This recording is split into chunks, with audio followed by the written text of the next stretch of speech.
Bismillah, Bismillahirrahmanirrahim. Assalamualaikum warahmatullahi wabarakatuh. Alhamdulillahirabbil assalatu wassalamu ala asrofil anbiya'i wal mursalin wa ala alihi washabihi ajmain amma ba'du. Yang saya hormati Kepala Sekolah SMP dan SMA IT Anak Soleh Mataram, dan yang saya hormati juga guru-guru yang telah membimbing kami, dan yang saya hormati juga Kak Edgar sebagai pemateri pada hari ini.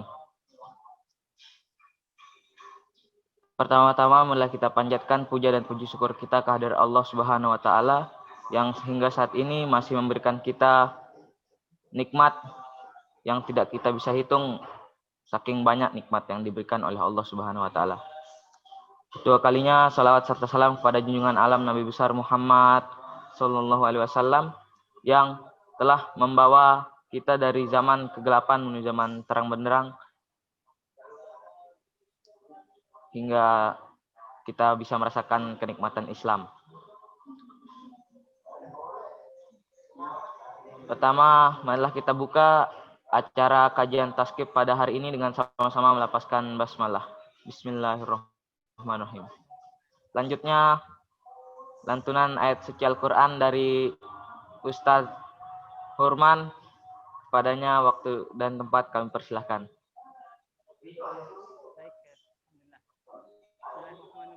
Assalamualaikum warahmatullahi wabarakatuh. Waalaikumsalam warahmatullahi wabarakatuh.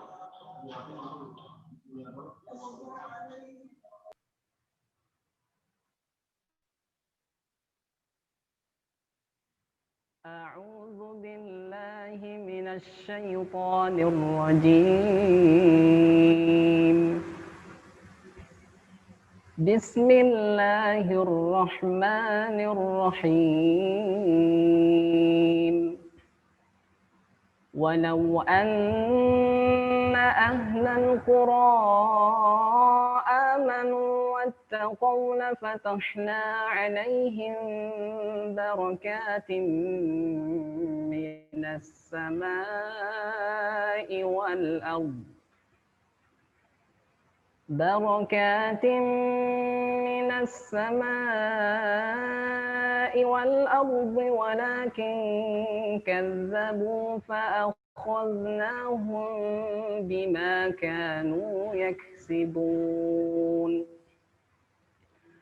أفأمن أهل القرى أن يأتيهم بأسنا بياتا نائمون أوأمن أهل القرى أن يأتيهم بأسنا ضحى وهم يلعبون أفأمنوا مكر الله فلا يأمن مكر الله إلا القوم الخاسرون أولم يهد للذين يرثون الأرض من بعد أهلها أن لو نشاء أصبناهم بذنوبهم ونطبع على قلوبهم فهم لا يسمعون تلك القرى نقص عليك من أنبائها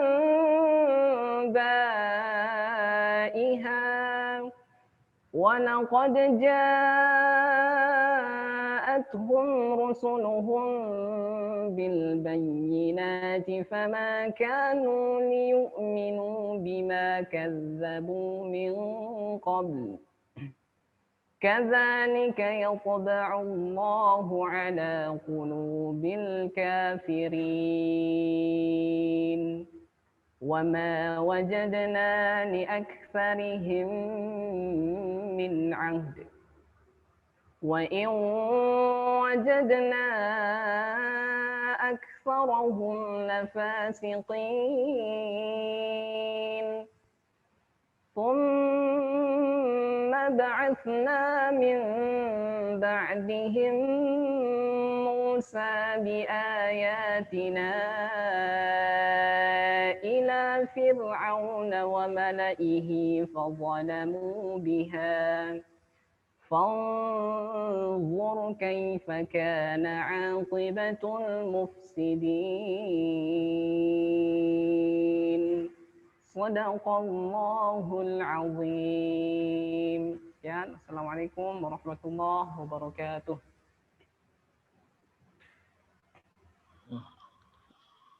Sadaqallahul azim. Semoga dengan pembacaan ayat suci Al-Quran dari Ustadz Hurman bisa membuat hati kita menjadi lebih tenang. Karena Ustazah Yufita saat ini sedang memiliki tamu, jadi arahan dari kepala sekolah berada di akhir acara. Langsung saja tanpa memperpanjang kalam kita menuju ke acara inti, yaitu materi dari Kaedgar. Sebelum materi saya akan membacakan kurikulum vitae dari Kaedgar. Nama Muhammad Edgar Hamas, tempat tanggal lahir Bulungan 8 Maret 1995. Aktivitas mahasiswa penulis, sosial media Instagram @Edgar Hamas, Facebook Muhammad Edgar. Kaedgar merupakan founder media belajar Sirah Nabawiyah dan Sejarah Islam @gen.saladin.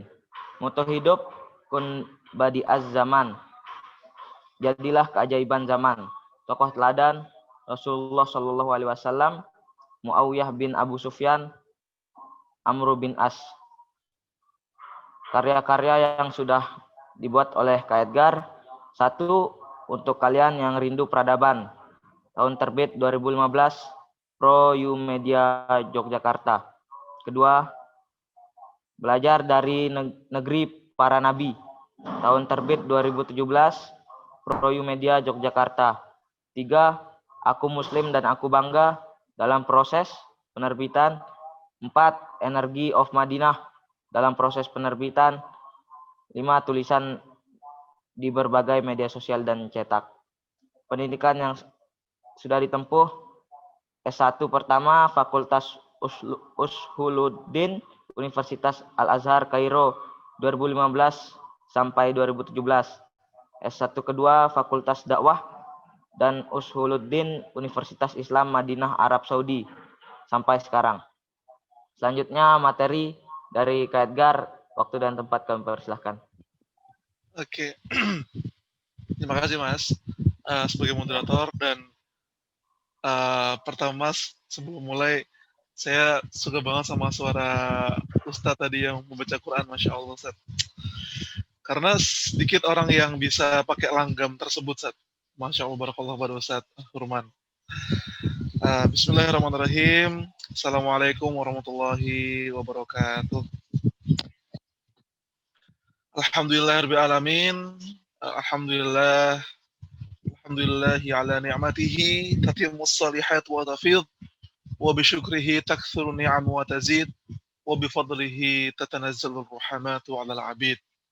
Al-fadlu fadluhu wal hukmu hukmuhu wal qadha'u qadha'uhu wa la yakhruju syai'un an sultanih.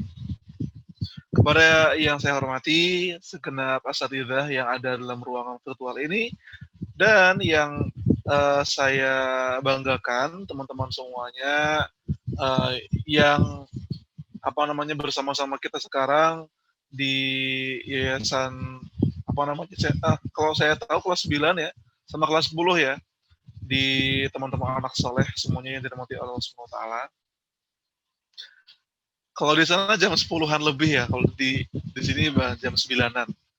Kita perlu banget bersyukur kepada Allah Subhanahu wa taala atas nikmat yang tidak pernah berhenti Allah berikan kepada kita. Nikmat Islam itu nikmat yang mahal, rekan-rekan semuanya. Nikmat kita menjadi muslim, nikmat kita mendapatkan kesempatan buat bangun pagi, nikmat yang tidak diberikan kepada sembarang orang. nikmat bisa sholat subuh, nikmat bisa sholat duha. Itu nikmat mahal yang tidak Allah berikan kepada miliaran manusia di bumi ini. Beneran loh ini. Jadi kalau kita ngira Allah nikmat bisa sholat mah biasa, nikmat bisa zikir mah biasa, enggak biasa teman-teman. Di antara 7,8 miliar orang-orang yang hidup di bumi ini, Allah memilih yang muslim itu. Nanti kita akan bahas sedikit sekali. Di antara yang muslim, yang sholat semakin sedikit lagi. Dan teman-teman semuanya, teman-teman anak soleh, itu teman-teman semuanya itu harus bersyukur banget. Karena Allah milih kamu untuk bisa leluasa sholat, menghafalkan Al-Quran, bisa sekolah di sebuah sekolah yang islami, sebuah nikmat yang dirindukan oleh jutaan orang-orang lainnya. Jutaan, saya bilang dirindukan. Teman-teman tahu anak-anak Suriah? Suriah di mana tahu ya? Di Syam, di Timur Tengah. Betapa banyak anak-anak Suriah yang hari ini tidak bisa belajar, bukan karena mereka tidak mau belajar, tapi karena mereka ingin sekali belajar, namun bom selalu menghujani langit mereka setiap hari. So, bagaimana teman-teman di Mataram sana? Saya pengen nanya, pernah ada bom yang jatuh di Mataram nggak? Yang ngancurin gedung SMP dan SMA kalian? Kayaknya nggak pernah ada ya. Kalau dibayangin pun susah. Tapi teman-teman semuanya, kita makanya belajar tuh enak banget, makan enak, minum enak, belajar enak. Teman-teman kita yang di Suriah, di Yaman, mau belajar, samping kanannya temannya syahid, samping kirinya temannya dibom, depannya papan tulis udah bolong, ditembak sama tank, Masya Allah kan. Maka teman-teman jangan lupa ucapkan Alhamdulillah. Beneran dah, beneran. Mengucapkan Alhamdulillah tuh nggak sesederhana itu teman-teman. Alhamdulillah, kita bersyukur sama Allah. Kita benar-benar ngucapin, ya Allah makasih banget ini loh, makasih banget. Karena semua yang ada di sini, semuanya muslim, semuanya enak ibadahnya itu asli. Saya bilang kayak gini sedetail ini dan seserius ini teman-teman, karena saya merasakan sendiri, teman-teman saya melihat sendiri, teman-teman saya di Madinah yang dari Kolombia, dari Meksiko, dari Guatemala, dari Honduras, itu Amerika Latin ya, kemudian dari Hongaria, betapa mereka ini kuliah di Madinah, dan pundak mereka ini memegang beban yang sangat berat. Karena mereka kuliah di Madinah, ayah mereka masih murtad, ibu mereka masih kafir, saudara-saudara mereka menghina mereka. Ya Allah. Teman saya yang dari Turkistan Timur, dari Uighur, itu pernah dapat info, ibu bapaknya udah tidak jadi muslim lagi karena ibu bapaknya ditangkap sama kamp konsentrasi. Kemudian pulang-pulang ke rumah udah tinggal tulang, teman-teman, udah tinggal matinya aja itu. Dan itu semua itu saya kira bohongan, sampai kemudian saya lihat sendiri, saya dengar sendiri, saya perhatikan sendiri di kelas saya seperti itu. Info-info itu benar-benar update setiap hari. Oke, teman-teman semuanya, maka dari itu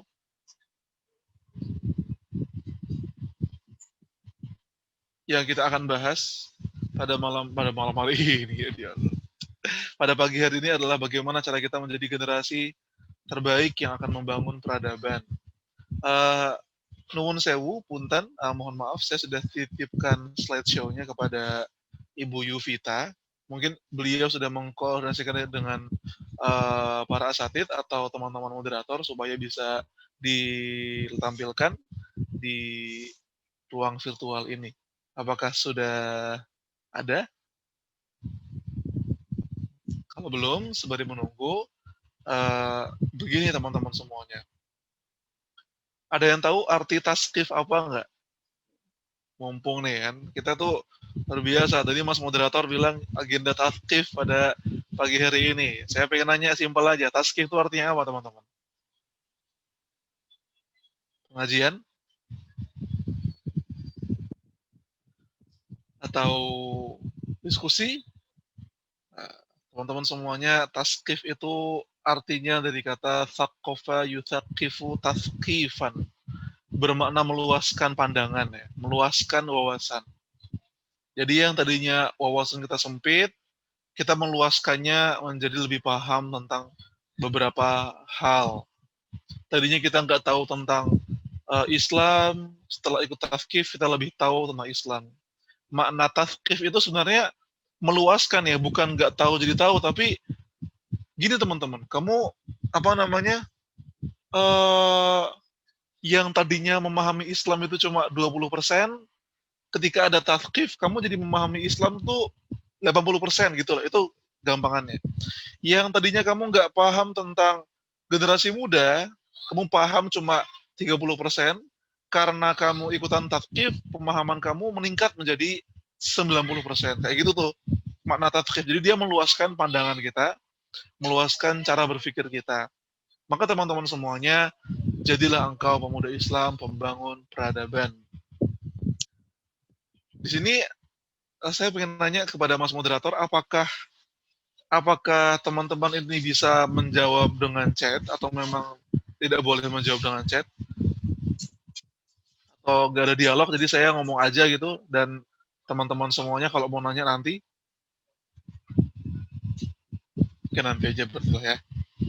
Oke teman-teman semuanya, jadilah engkau pemuda Islam membangun peradaban. Ada yang tahu gambar di samping kanan itu gambar siapa teman-teman? Ya kira-kira itu adalah gambaran atau replika yang menggambarkan Muhammad Al-Fatih, pembebas Konstantinopel tahun 1453 Masehi. Next.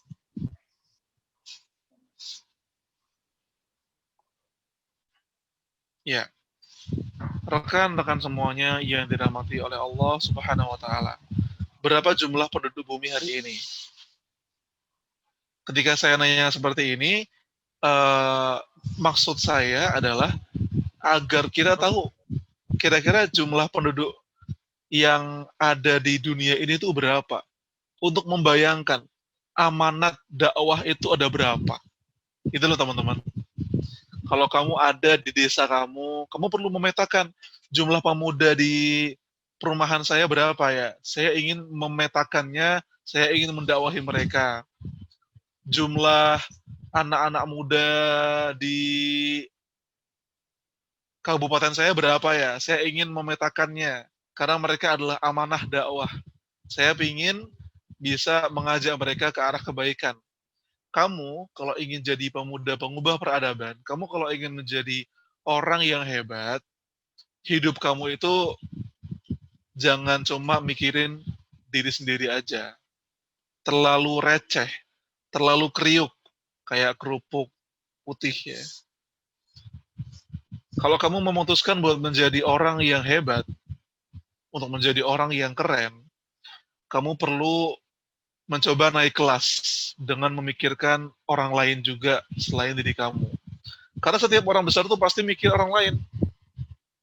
Dan cara yang pas untuk pengen tahu kira-kira apa yang bisa aku lakuin buat orang lain, kira-kira apa yang bisa aku laksanakan program-program buat ngajak kebaikan pada orang lain, kamu perlu tahu berapa jumlah mereka.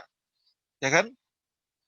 Sebagaimana saya selalu bertanya kepada teman-teman panitia, misalkan ada teman-teman Undip, teman-teman UI, atau teman-teman dari kampus yang minta saya buat ngisi, saya selalu nanya berapa jumlah pesertanya. Biar tahu kira-kira apa yang bisa kita lakukan, apa yang bisa kita inisiatifkan buat teman-teman yang ikut. Nah, sekarang kan teman-teman di sini ada sekitar 30-an lebih orang.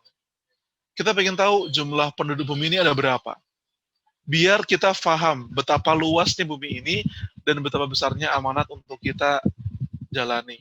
Ada orang yang butuh dakwahmu, ada orang yang butuh perubahan yang engkau lakukan, ada orang yang butuh arahan darimu. Jumlah penduduk bumi pada hari ini, next. Kalau tahun 2018 itu sekitar 7,8 miliar. Itu 7,5 miliar. Kalau hari-hari ini dia bertambah menjadi sekitar ya menuju 8 miliar, teman-teman semuanya. Jadi kamu bayangkan, ada 8 miliar orang yang hidup di bumi ini. 8 miliar orang ini sebenarnya adalah hambanya Allah Subhanahu wa Ta'ala. Tapi gak semuanya sadar bahwa mereka adalah hambanya Allah Subhanahu wa Ta'ala. Oke, 8 miliar ini itu lahir ke dunia atas pertolongan dan atas kasih sayangnya Allah Subhanahu wa Ta'ala. Tapi 8 miliar orang ini banyak yang tersesat, tidak tahu tentang Allah, tidak kenal sama Rasulullah, tidak tahu bagaimana caranya sholat, tidak tahu bagaimana caranya membaca Al-Quran. Ketika mereka galau, ada yang menyembah pohon, ada yang menyembah batu, ada yang menyembah matahari, ada yang menyembah setan. Banyak nggak teman-teman hari-hari ini orang yang mencoba buat menyembah setan? Banyak banget artis-artis Hollywood, macam Lady Gaga, macam Justin Bieber, yang ketika diperhatikan baik-baik ya, Katy Perry, mereka ini semacam melakukan persembahan-persembahan bagi setan agar karir mereka melejit. Banyak banget bintang-bintang di Eropa dan Amerika yang melakukan apa saja, seperti menyembah setan, seperti membunuh orang demi meningkatkan karirnya. Dan itu ngeri banget. Ada orang, teman-teman semuanya, yang menjaga kecantikannya dengan dengan ritual-ritual susuk, santet. Ada yang datang ke dukun, ada yang terbaru ngeri banget teman-teman semuanya, yang membunuh anak bayi dan kemudian darahnya dioleskan ke kulit mukanya dan dia jadikan untuk pengawet wajah mereka. Tuh ngeri banget. Itu ada loh di beberapa artis-artis Amerika. Banyak orang yang mengawet mudakan tubuhnya dengan cara membunuh anak-anak kecil yang darahnya digunakan untuk membuat wajah mereka tetap awet muda. Maka teman-teman semuanya, 8 miliar itu kamu jangan berhenti pada mikir 8 miliar doang. Jangan pernah mikir bahwa 8 miliar itu 8 miliar orang yang hidup dengan damai, teman-teman. Betapa banyak orang-orang yang hidupnya itu butuh banget yang namanya arahan. Di antara 8 miliar ini, teman-teman semuanya, next, yang Allah pilih menjadi muslim itu nggak banyak. Di antara 7,5 miliar itu, hanya 1,8 miliar ditakdirkan jadi muslim. Jadi teman-teman, kalau kamu ngerasa, muslim tuh banyak di mana-mana. Muslim itu akan ada di mana-mana. Muslim itu kita yang paling banyak di dunia. Enggak, teman-teman semuanya. Kita ini cuma sekitar 1/6 dari jumlah penduduk bumi, atau 1/7. Ketika ada orang yang kenal Allah, kamu ngerasa di Mataram, kamu ngerasa di Indonesia ini banyak kok yang Islam, tenang aja, di sini kan banyak yang Islam. Coba kalau kita sesekali lihat berita-berita tentang luar negeri, lihat berita di Zimbabwe, di Hongaria, di Amerika Latin, di Brazil, kamu bakal sadar bahwa jumlah Muslim itu tidak lebih banyak daripada jumlah orang yang masih galau dan bingung. Aku akan kemana? Aku harus bagaimana dalam hidup ini? Kenapa Mas Edgar ngomongin kayak gini, teman-teman semuanya? Agar kita lagi-lagi bersyukur. Agar kita lagi-lagi sadar bahwa kamu itu dipilih Allah jadi Muslim, itu Allah nggak iseng, teman-teman. Nikmat yang gede banget kalau kamu tuh jadi Muslim, orang tua kamu Muslim, itu gede banget. Betapa banyak seorang anak yang memutuskan buat jadi Muslim, dia diusir dari rumah orang tuanya yang masih kafir. Betapa banyak seorang ayah yang memutuskan untuk menjadi Muslim, dan dia ditelantarkan oleh anak-anaknya yang masih kafir. Banyak nggak? Pernah nggak dengar kisah kayak gitu? Banyak banget, banyak. Maka alhamdulillah teman-teman, Mungkin ya, sebagian besar saya berasumsi sebagian besar orang yang ada di ruangan virtual ini orang tuanya Muslim. Saya pengen nanya, ada nggak orang tua teman-teman yang Yahudi di sini? Ada? Ada yang orang tuanya Buddha atau Hindu atau penyembah matahari atau penyembah sekte penyembah ikan lumba-lumba? Ada di sini?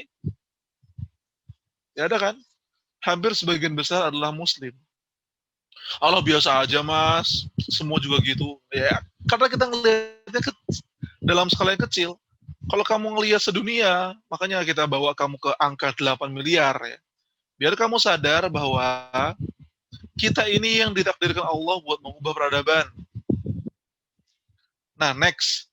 Di antara 1,8 miliar Muslim itu, yang sholat lebih dikit.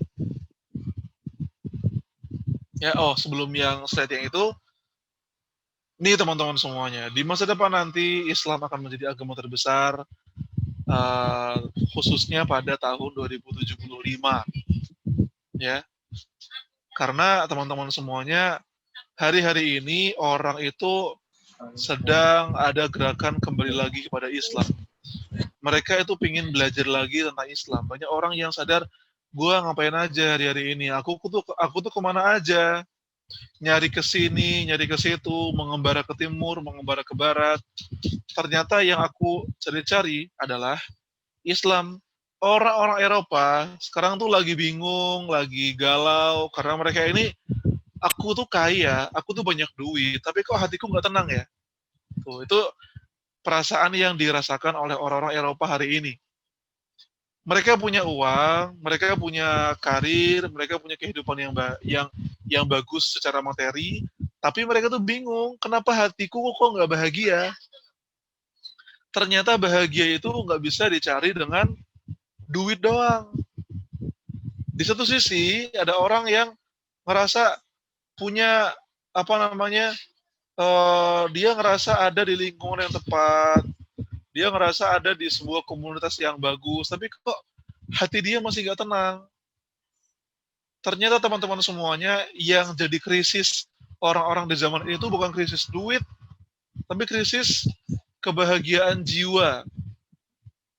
Makanya di Jepang, di Korea, katanya negara maju, tapi bunuh diri banyak. Makanya di Eropa, katanya peradaban maju, tapi mereka gak mau nikah lah, sukanya zina lah, kemudian orang tua kalau udah tua diusir dari rumah. Itu ngeri banget sih, parah. Betapa banyak orang-orang di Perancis yang masuk Islam karena mereka menyadari kaum muslimin ini menghormati orang tua. Karena budaya di Eropa, ketika seorang ayah semakin tua atau seorang ibu semakin tua, maka anak-anaknya akan melempar orang tuanya ke panti jompo. Gak peduli lagi sama orang tuanya. Terlalu egois sekali peradaban di Eropa, sehingga orang tua yang ada di sana itu hidupnya merasa terkucilkan. Banyak dari mereka yang masuk Islam, ketika ditanya, kenapa Bapak memutuskan untuk masuk Islam? Jawabannya adalah, karena aku tidak mau anak-anakku melemparkan aku ke panti jompo. Padahal aku sangat menyayangi mereka. Ketika anak-anak di Eropa, orang tuanya sudah tua, orang tuanya dibuang ke panti jompo. Na'udzubillahi min dzalik. Sementara Islam kan apa teman-teman? Kita disuruh buat menghormati orang tua. Birrul walidain, ridallah fi ridal walidain, wa sukhtullahi fi sukhtil walidain. Ketika ditanya, sahabat tanya ke Rasul, wahai Rasul, siapa yang harus aku sayangi? Rasul menjawab, ummuka, thumma abik. Kamu harus sayang sama ibumu, lalu ayahmu. Ya kan? Dalam Al-Quran, ada sebuah firman, wa wassaynal insana biwalidayhi ihsana. Hamalathu ummuhu kurhan, wa wada'athu kurha, wa hamluhu wa bisaluhu 30 syahra. Telah kami wasiatkan, telah kami perintahkan kepada manusia agar berbuat baik kepada orang tuanya. Tuh teman-teman, betapa indahnya Islam. Yang kamu kira biasa-biasa aja, itu adalah sesuatu yang sangat dirindukan dan sangat diinginkan oleh banyak orang di dunia ini. Next.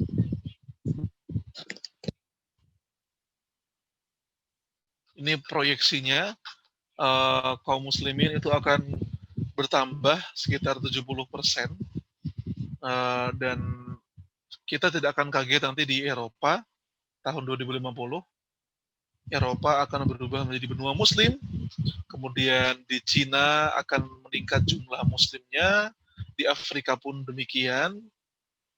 Nanti teman-teman semuanya, sekitar tahun 2050, dunia itu akan menjadi benua muslim, yang mana mereka semuanya tuh butuh arahan dari kamu. Mereka semua tuh butuh dakwah dari kamu. Yang muslim loh, itu butuh arahan. Karena kamu tahu kan betapa banyak muslim yang nggak tahu agamanya, makanya disebut sebagai muslim KTP. Yang Islam cuma KTP-nya doang. Ada yang ngakunya muslim, tapi sholat itu cuma Idul Fitri. Ada yang ngaku muslim, tapi nggak pernah bayar zakat. Ada yang ngaku muslim, tapi nggak pernah puasa Ramadan. Ada nggak? Ada, banyak banget. Maka next slide, next. Di antara yang muslim itu, dikit yang sholat. Teman-teman, kenapa kalau ada yang bilang, kenapa umat Islam mundur? Kenapa kok umat Islam dulunya keren, dulunya hebat, tapi kok sekarang jadi mundur sih? Kok sekarang jadi terlantar sih? Kenapa? Karena umat Islamnya kagak kenal Islam. Gak mungkin umat ini dan kamu menjadi pengubah peradaban kalau kamu gak paham tentang agamamu sendiri. Itu kuncinya teman-teman. Kenapa generasi sahabatnya Rasulullah Muhammad Sallallahu Alaihi Wasallam itu kok bisa memimpin Romawi, memimpin Persia, bisa mengarahkan dunia, bisa memimpin dunia. Karena mereka paham bahwa Islam itu adalah solusi bagi dunia. Bahwa Islam itu adalah berita-berita gembira bagi dunia. Beda sama keadaan kita di zaman ini. Ya teman-teman, kita umat Islam, tapi kita nggak paham Islam. Maka dari itu, ada SMPIT, ada SMAIT anak soleh. Apa fungsinya teman-teman? Fungsinya itu sangat serius. Gimana caranya kamu ini paham tentang Islamnya kamu? Gimana caranya kamu tuh sadar tentang agama kamu? Itu loh teman-teman. Dan itu gak banyak kan? Kamu mesti bakal pernah mikirin, enak ya jadi anak yang sekolah di sekolah negeri, bisa pacaran sekelas, ada cowok ceweknya, enak ya sekolah di tempat-tempat umum, universitas umum, dia bisa belajar IPA IPS, ya enak. Tapi teman-teman semuanya, banyak banget orang yang pengen belajar Islam, banyak banget orang yang pengen lebih tahu tentang Islam. Kamu perlu bersyukur buat itu ya. Next. Di antara yang sholat, lebih sedikit lagi yang bisa membaca Al-Quran. Ya kan? Di SMPIT sama SMAIT anak soleh, apakah ada pelajaran membaca Al-Quran? Pasti banyak. Pasti ada lah. Dan serius. Bahkan tadi Ustadz yang membacakan Quran luar biasa bagus sekali suara beliau. Tandanya kita semuanya itu membaca Al-Quran. Kita memahami Al-Quran, kita berusaha buat mengilmui Al-Quran. Nah teman-teman semuanya, Al-Quran itu adalah salah satu powernya kita. Kalau powernya Iron Man itu ada di bajunya, kalau powernya Thor itu ada di palunya, kalau powernya siapa lagi? Harry Potter itu ada di tongkat sihirnya, dan mereka semua itu ilusi. Kekuatannya umat Islam kekuatannya seorang muslim itu ada pada Al-Qur'annya. Jadi itu kayak armornya kamu. Itu kayak secret weaponnya kamu, senjata rahasia kamu tuh Al-Qur'an. Jadi kalau ada muslim yang nggak baca Al-Qur'an, dia tuh kayak Tony Stark yang nggak pakai baju Iron Suit. Dia tuh kayak Thor yang pernah nggak pakai palu. Dia tuh kayak Captain America yang bertempur lawan Thanos nggak pakai tameng. Gimana? Kuat nggak? Nggak kuat, karena senjata itu yang mewakili mereka. Kamu tanpa Al-Quran itu kayak Hulk yang nggak bisa jadi Hulk. Jadinya Bruce Banner. Ya, kenapa saya pakai umpama-umpama yang kayak gitu ya? Karena gampang kan dipikirin sama teman-teman, karena pada suka sama Marvel kan. Pada suka sama kartun kan. Luffy di One Piece kagak bisa jadi hebat kalau dia nggak punya kemampuan elastis, manusia karet. Sebagaimana Luffy itu punya kemampuan manusia karet, kemudian Zoro punya kemampuan teknik pedangnya, ya Muslim itu punya kemampuan Al-Qur'annya. Muslim tanpa Quran ibarat tentara yang bertempur tanpa menggunakan senjata sama sekali, alias jadi mati. Atau bahasa lebih ganasnya lagi, bodoh. Iya benar teman-teman. Maka tadi itu kalau kamu ngira Al-Quran cuma kitab doang pakai bahasa Arab, dibaca pas sholat, itu doang kan Al-Quran? Kagak, elah teman-teman semuanya. Al-Quran tuh lebih dari sesuatu yang kamu baca pas sholat, pas setoran ke guru kamu. Enggak. Al-Quran itu adalah armor kamu. Buku sakti kamu. Kitab itu yang membuat para sahabat menguasai dunia. Kitab itu yang membuat Muhammad Al-Fatih mampu membebaskan Konstantinopel. Kitab itu yang membuat Islam menyebar kemana-mana, ke Eropa, ke Andalusia. Karena apa? Al-Quran. Kalau kagak ada Al-Quran, gak bisa hebat-hebat kita. Gak mungkin bangsa Arab kok jadi pemimpin dunia, gak mungkin. Gak mungkin umat Islam jadi penguasa bumi. Azan pernah berkumandang di Prancis, di Spanyol. Kita pernah, orang Eropa pernah memikirkan bahwa seluruh dunia itu milik Muslim kecuali Eropa. Karena kita punya Al-Quran. Dan ngerinya, parahnya, Muslim banyak yang kagak bisa baca Quran. Kan aneh teman-teman semuanya. Aneh gitu loh. Aneh banget. Maka teman-teman semuanya semakin ke sini, oke, kamu yang di anak soleh, kamu Muslim, fix. Ada yang Yahudi? Nggak ada kan pasti? Nggak ada. Saya yakin nggak ada yang Yahudi di sini. Kamu Muslim, checklist. Kamu bisa sholat, checklist. Yakin, pasti di sekolah kamu ada masjidnya. Pasti kamu disuruh buat sholat. Nggak mungkin guru-guru kamu nyuruh kamu nggak usah sholat. Nggak mungkin, pasti suruh sholat. Checklist. Kamu bisa baca Quran, checklist. Next. Nah, di antara yang bisa baca Quran, kembali ke sebelumnya, itu lebih dikit lagi yang bisa sholat tahajud dan sholat duha. Checklist lagi. Kenapa Mas kayak gini cara penyampaiannya? Biar kamu ngechecklist. Di antara banyak manusia yang ada di bumi ini, yang Muslim dikit, yang bisa sholat lebih dikit lagi, yang bisa baca Quran lebih dikit lagi, yang bisa sholat duha sama tahu lebih dikit lagi. Dan kamu adalah orang-orang yang sedikit itu. Sekarang jadi kerasa kan betapa spesialnya kamu. Sekarang jadi kerasa betapa istimewanya kamu. Ketika kamu ngerasa, Muslim biasa aja, bisa sholat biasa aja, bisa ngaji biasa aja, banyak orang bisa ngaji. Enggak teman-teman, enggak banyak teman-teman. Kamu tuh perlu mengapresiasi, aku ini istimewa gitu. Aku ini tuh limited edition. You are limited edition. Kamu tuh edisi terbatas gitu loh.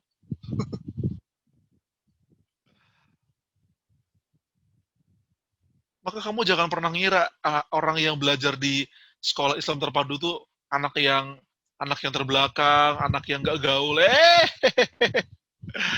Para pengubah dunia itu adalah orang-orang yang belajar agama, yang paham dunia.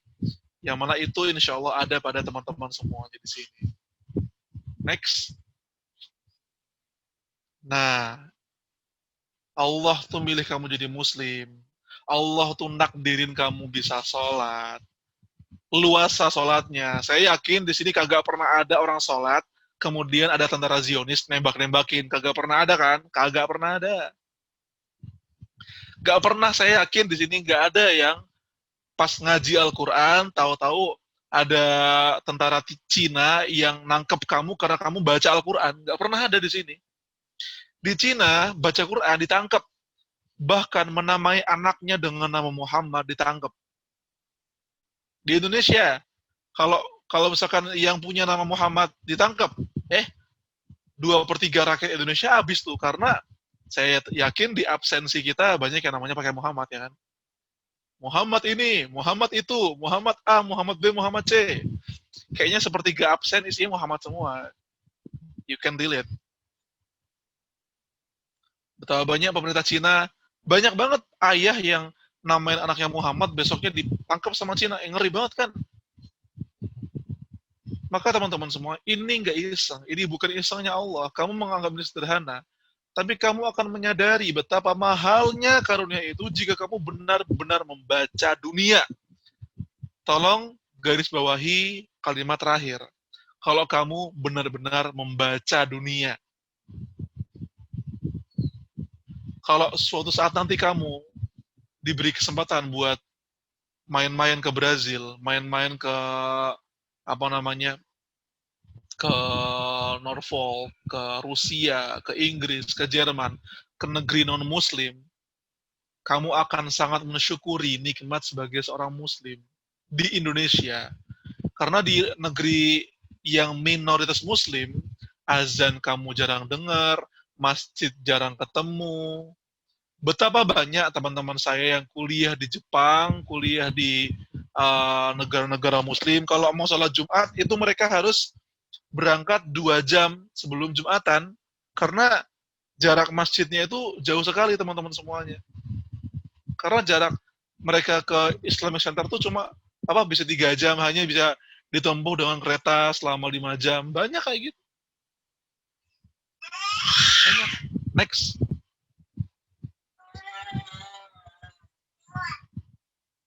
Nah, suatu kali saya pernah berdialog dengan dosen saya di Al-Azhar di Mesir. Beliau bertanya, "Ya bani, a'rafta limadha qaddarallahu al-Indonesiyin ayyakuna muslimin?" Wahai anakku, tahukah kamu kenapa kok Islam itu turunnya di Arab, tapi sekarang yang menjadi penduduk paling banyak Muslimnya justru Indonesia? Saya bilang, ya mungkin kebetulan aja Ustadz. Mungkin ya karena memang sudah takdirnya kali ya.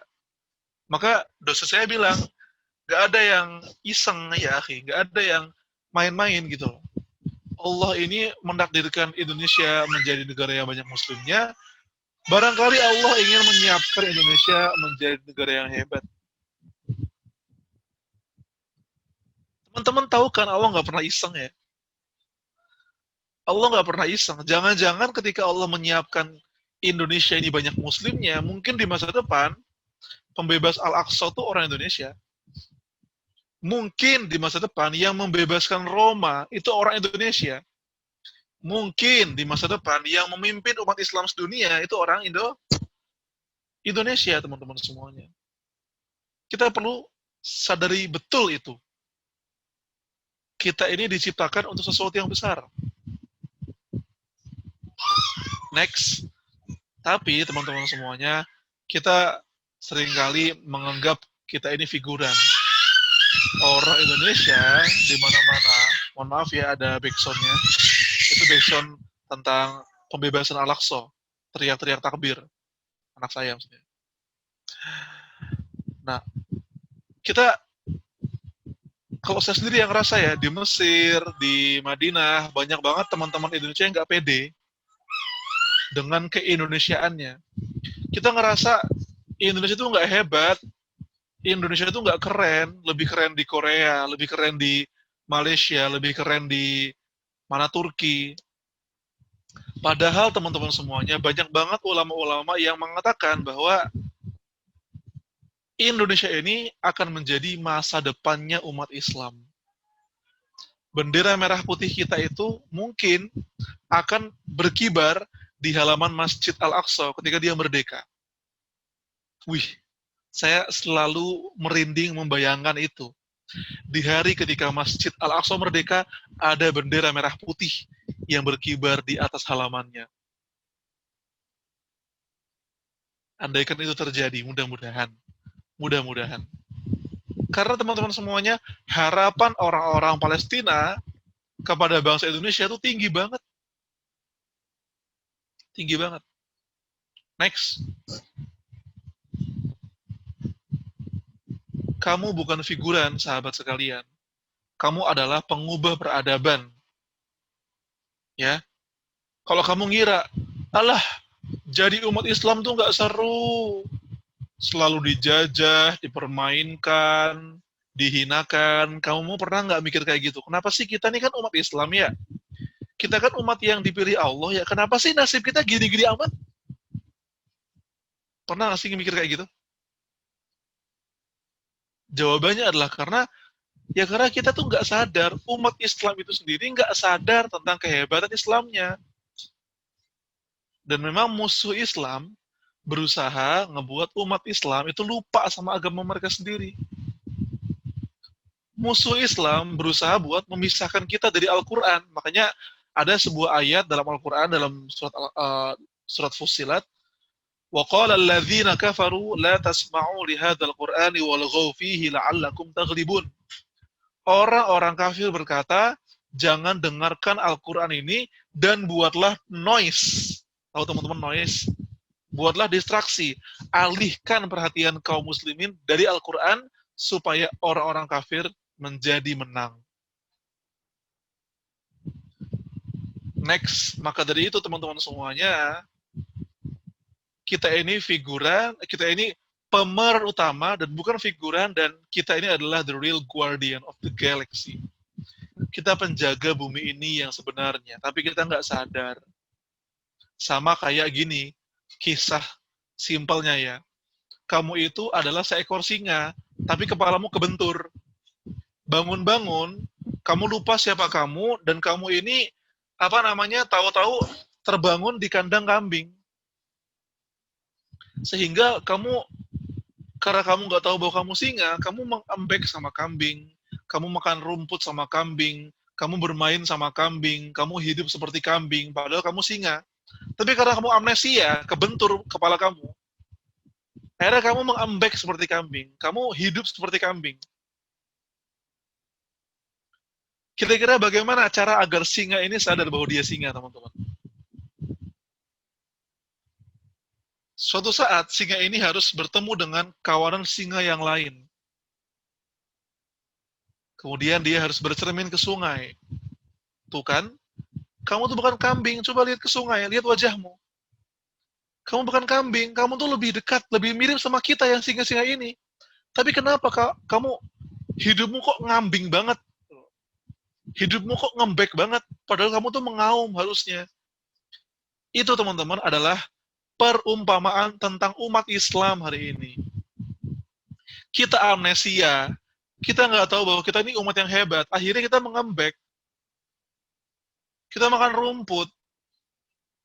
Nah, pertanyaannya, gimana cara kita ketemu sama kawanan singa? Biar kita tahu bahwa kita ini singa. Caranya adalah dengan cara membaca sejarah kita. Biar tahu ternyata masa lalu kita adalah singa. Masa lalu kita bukan kambing. Masa lalu kita adalah singa. Sebelum kepala kita terbentur, kepentok apa kayak amnesia, kita perlu tahu bahwa sebenarnya kita adalah singa. Next. Ini yang terjadi kenyataannya. Ya, ini tiang-tiang peradaban kita dulu ya. Kita sekarang bangga orang masuk Harvard, masuk Oxford, masuk Sorbonne di Perancis, kuliah di Wisconsin, kuliah di MIT di Amerika. Mantap kali. Dulu sarjana-sarjana Eropa itu berlomba-lomba kuliahnya di Andalusia, di Baghdad, di Kairo. Dulu betapa banyak, kalau kata Sigrid Hunke, seorang penulis Jerman, dia berkata, orang-orang Eropa itu dulu bangga banget kalau bisa ngomong bahasa Arab. Orang-orang Eropa itu dulu bangga banget kalau bisa berpakaian ala Muslim. Sekarang kebalik. Sekarang kita yang mengembik, kita yang bermain-main, kita yang jauh dari agama kita. Next. Ini contohnya, tugas utama umat manusia disempurnakan oleh kaum muslimin. Filsuf terbesar Al-Farabi seorang muslim. Ahli matematika terbesar Abu Kamil dan Ibrahim Sinan, dua-duanya muslim. Ahli ilmu bumi dan ensiklopedis terbesar Al-Mas'udi, seorang muslim.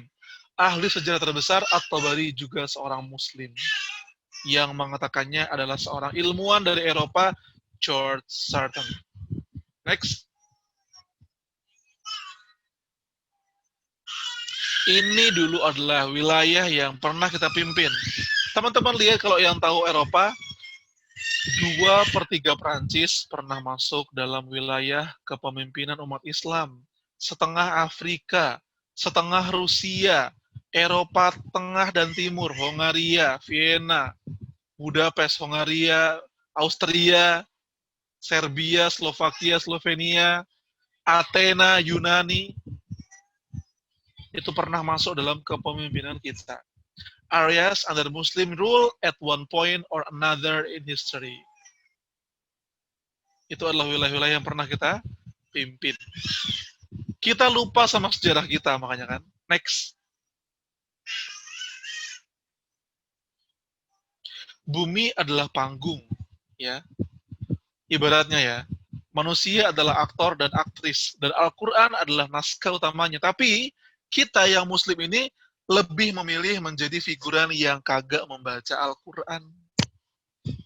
Jadi ketika harusnya kita membaca naskah utama, harusnya jadi seorang pangeran, jadi seorang raja, kita malah memilih jadi tukang sapu.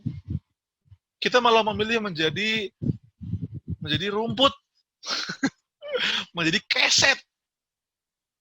Padahal keset, ya gitu-gitu aja perannya, diem aja. Next.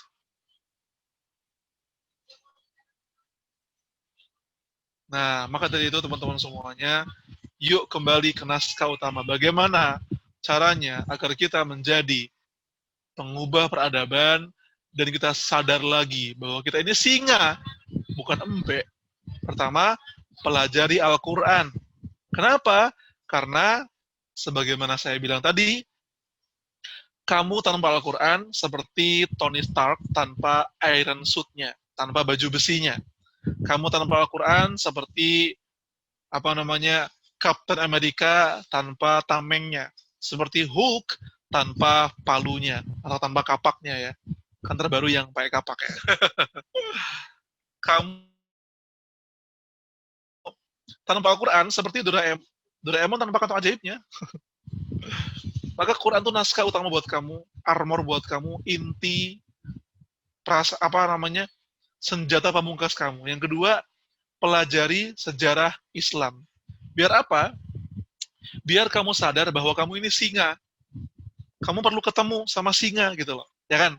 Kamu kan bingung kan, lah kok teman-teman gua kambing semua, teman-teman kuning mbek semua. Ini perlu ketemu sama singa ini, tapi di mana dia udah mati singanya. Kamu perlu melihat sejarah singa ini.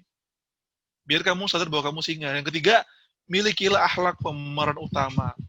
Kamu nggak akan menjadi pengubah peradaban, kamu nggak akan menjadi aktor penting peradaban kalau akhlak kamu masih akhlak embek, masih akhlak serigala. Kamu nggak akan jadi singa sebelum kamu bersikap sebagai singa. Bagaimana belajar akhlak mulia? Pelajari dari baginda Rasul Shallallahu Alaihi Wasallam. Akhlak ketika makan, ketika minum, kepada ayah, kepada ibu, kepada guru, kepada semesta, kepada alam, kepada hewan, kepada pohon, kepada ketika berdagang, ketika membeli, ketika masuk kamar mandi, ketika tidur, semua ada akhlaknya. Oke teman-teman semuanya, 3 hal ini saya yakin ada pada teman-teman anak soleh. Wallahu a'lam bishawab. Selamat menganaksolehkan tidak hanya teman-teman sendiri, tapi menganaksolehkan anak-anak muslim se-Indonesia, bahkan sedunia. Semuanya perlu disolehkan. Maka sebelum kamu menyolehkan orang lain, kamu harus memastikan bahwa diri kamu benar-benar asli anak soleh. Selamat menganaksolehkan dunia. Assalamualaikum warahmatullahi wabarakatuh.